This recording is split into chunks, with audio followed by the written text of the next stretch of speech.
Hello, I'm Ethan Plackow from MHS-TV. Today we interviewed Mr. Fogarty about becoming the new assistant principal. We also talked to Ms. Tamor about hiring Mr. Fogarty about becoming the new assistant principal. I started working here as a substitute teacher in the spring of 1997.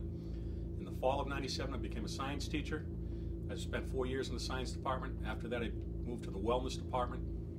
So I've been here since 97. I attended Springfield College. I graduated with a Bachelor of Science in Physical Education. Leaving college, it was my goal to become a teacher and a coach. And I spent a few years coaching college football. I had the opportunity to come to Melrose High School back in 97, like I told you.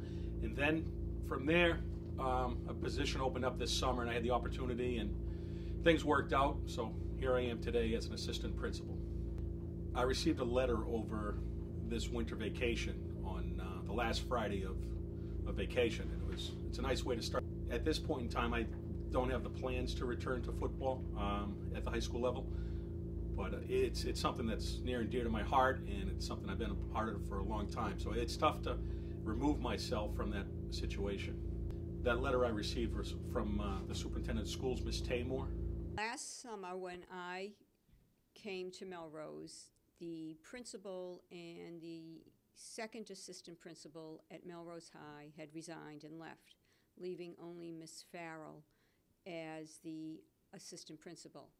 So at that time, I needed to fill the principalship and the second assistant principalship. We posted it as we're required to do. That means we advertise it within the district. Mr. Fogarty was one of several people who applied and that I interviewed. He came highly recommended, mainly because of his relationship with the kids. He was well respected. He had history here in Melrose, so I appointed him interim assistant principal at that time. In the absence of a principal who is usually responsible for hiring assistant principals, the superintendent makes that decision. So where we had no principal last summer, I made that decision.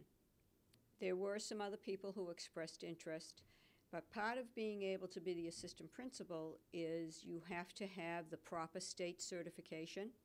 You have to be certified as a principal/assistant principal. And Mr. Fogarty had that certification, as well as the fact that I think he had the skills we needed for Melrose High School. After this year, we will advertise for a second assistant principal. We are currently doing the search for a principal. We should be finished with that by March 1, and depending on how that turns out, we will move forward to see if we need an assistant principal.